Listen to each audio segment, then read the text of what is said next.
کچھ لوگ ایسے ہوں گے کہ جو یہ کہیں گے کہ مصطفیٰ کے جسم پاک کو معراج نہیں ہوئی، وہ معراج صرف روحانی تھی، جسمانی معراج نہیں تھی۔ عالم خواب میں حضور کو معراج کرائے گی، جسم کے ساتھ معراج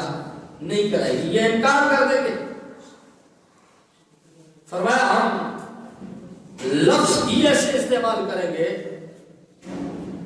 کہ جس سے کسی کو کوئی شک اور شبہ کی گنجائش ہی نہ رہے۔ اچھا پہلی بات یہ ذہن کے اندر رکھیں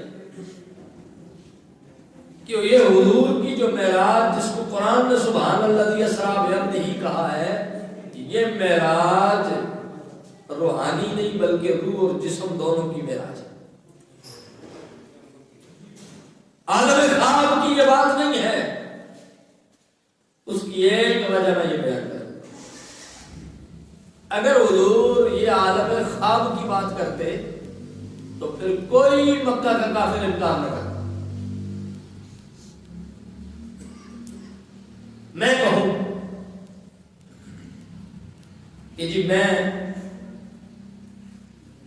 3 منٹ میں لاہور گیا ہوں، داتا صاحب حاضری دی ہے، شاہی قلعے کی سیر کی ہے، یادگار مینار پاکستان پر گیا ہوں، لاہور کا چڑیا گھر دیکھا ہے، پھر میرا دل کیا کہ قصور شریف بابا بلے شاہ کے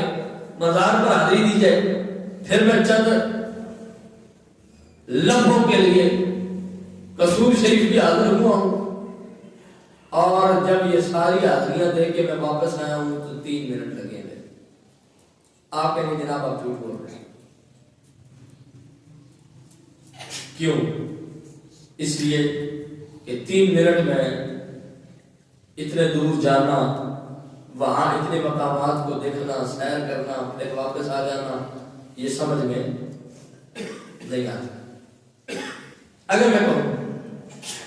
میں رات کو سویا، میں نے خواب دیکھا اور خواب میں مدینہ شریف میں موجود ہوں،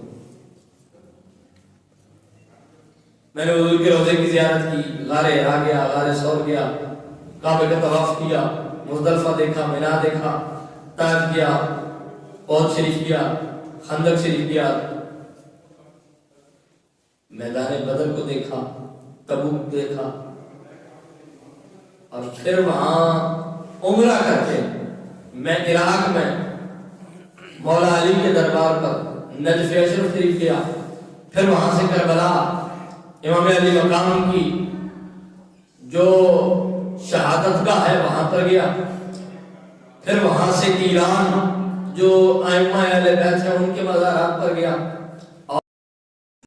یہ ساری باتیں جب میں کروں اور ساتھ کہوں کہ یہ خواب تھا، کوئی انکار کرے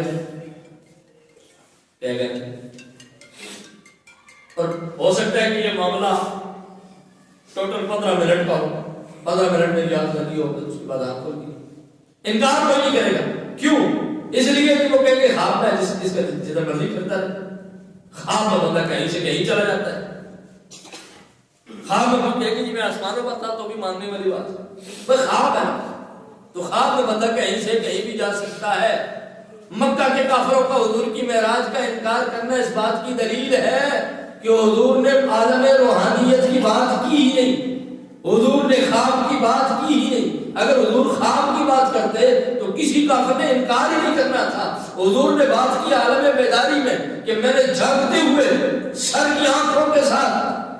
یہ اپنے رب کا دیدار کیا ہے، اور میں نے اپنے ظاہری جسم کے ساتھ مسجد حرام سے مسجد اقصی تک کا سفر کیا ہے۔ تو اس لیے کافروں نے کہا کہ یہ بات سمجھ میں نہیں آتی کہ وہ اتنے بندہ جلدی چلا جائے۔ تو کافروں کا انکار بتا رہا ہے کہ مصطفیٰ کی معراج روحانی نہیں تھی، جسمانی تھی، اور حضور نے عالم خواب کی بات نہیں کی تھی، عالم شہادت کی بات کی تھی، اور ظاہری عالم کی بات کی تھی، اور روح اور جسم کے ساتھ معراج کی بات کی تھی۔ اور پھر مزے کی بات کی تو قرآن لفظ سے آپ نے استعمال کیا